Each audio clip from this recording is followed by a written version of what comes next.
Hello friends, welcome to channel. இன்றைக்கி சொரக்காய் வடை எப்படி செய்கிறதுன்னு பார்க்கலாம் வாங்க. அதுக்கு ஒரு சொரக்காய் எடுத்து ரெண்டாக கட் பண்ணி தோலை சீவி எடுத்துக்கோங்க. தோலை சீவினதுக்கப்புறம் சொரக்காய் விதை சின்னதாக இருந்தால் அப்படியே சீவிக்கோங்க. பெருசாக இருந்தால் அந்த விதையை எடுத்துகிட்டு சீவி எடுத்துக்கோங்க. சீவினதுக்கப்புறம் ஒரு பாத்திரத்தில் போட்டுக்கோங்க.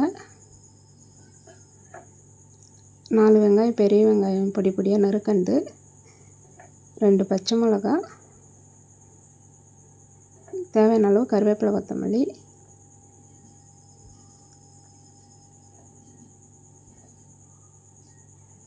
பெருஞ்சீரகம் 1 ஸ்பூன்,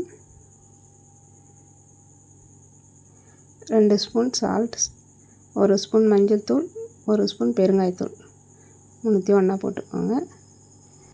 அரிசி மாவு 1 கப் எடுத்துக்கோங்க. கடலைப்பருப்பு ஊற வச்சு அரைச்சது 1/2 கப்பு மாவு எடுத்துக்கோங்க.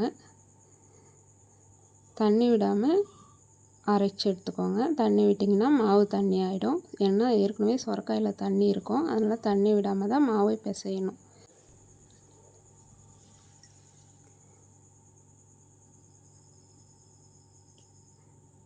சொரக்காயில் இருக்கிற தண்ணியே போதுங்க.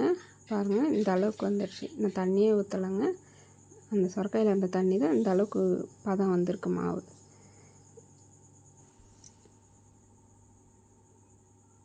ஒரு வானலில் வச்சு எண்ணெய் ஊற்றி வடையை தட்டி போட்டுக்கோங்க.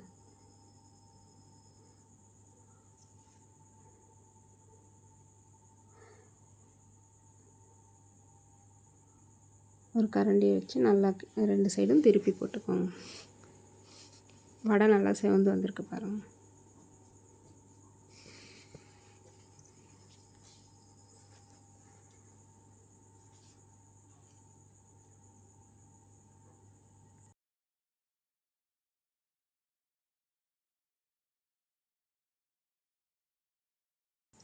இப்போ 2வது உளுந்த வடை ஷேப்பில் வடையை போட்டு எடுத்துக்கிறேன் பாருங்கள்.